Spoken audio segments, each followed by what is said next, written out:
Mga kabukid, ito talaga yung main concern ni Sir Jade, kaya ako in-invite niya rito sa kanyang napakaluwang na taniman. So ito po yung problema niya, itong kanyang sili na kinain po ng anthracnose or lapnos. Ayan o. Lapnos po yan. So actually halos 90% ng bunga at 95% ng tanim niyang sili inatake po ng lapnos. Kasi ang lupa po nila rito, yan kung mapapansin nyo po. Sa'yo pa ba to, sir? Mapapansin nyo po mga kabukid, tanghali na po, alas 8:30 na, pero basa pa rin ang lupa. So patunay lang po na laging may moisture yung lupa nito. Puti lang po ibabaw niyan, pero ang ilalim niyan, ayan o, tingnan nyo. Naghukay po si Sir Jade. Basa. So ibig sabihin, hindi nakakapagpahinga ang ugat sa moisture.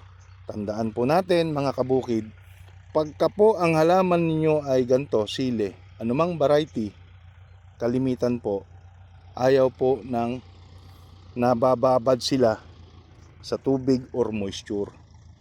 Tapos wala naman tayong inilalagay na mga pangontra kung paano hindi dadami yung bakterya sa lupa.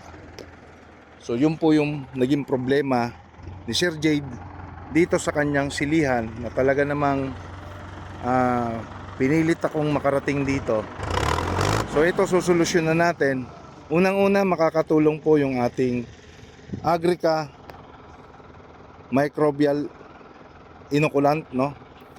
Makakatulong po dito yung ating Miracle Foliar, kasi meron po yung bactericidal and fungicidal content, no? Makakatulong din po dito yung ating Solvar, no? Si Solvar po ay meron din po siyang bactericidal effect. Makakatulong din po rito yung ating Excel, Primera Excel, para sumigla ang ugat ng ating halaman. So ito mga kabukid, imo-monitor ko po ito, tawag, bisita, para magkaroon po ito ng magandang resulta. Sayang, bakit? Ang ganda po ng presyo ngayon nito. Napakaganda po ng presyo nito.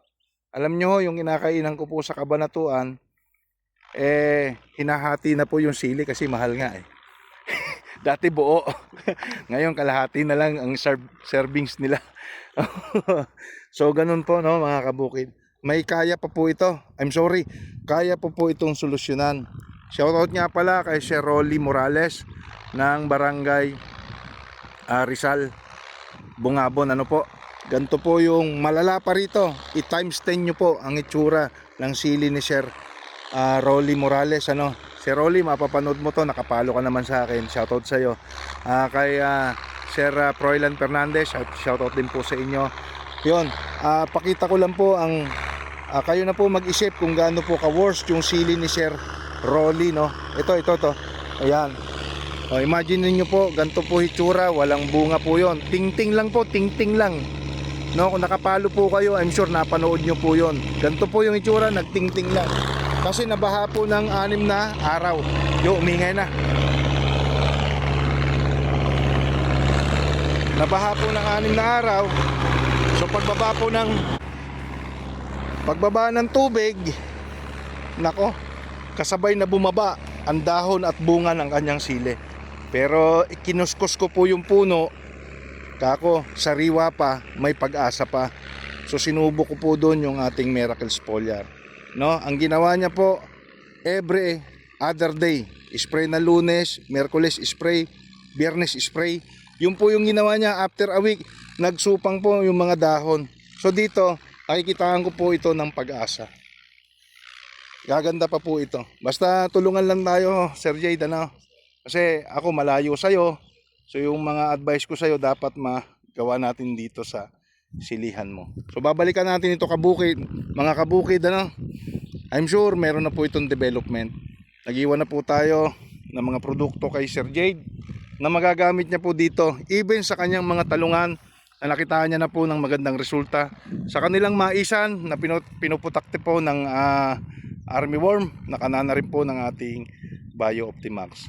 Yan. So babalikan po natin to mga kabukid.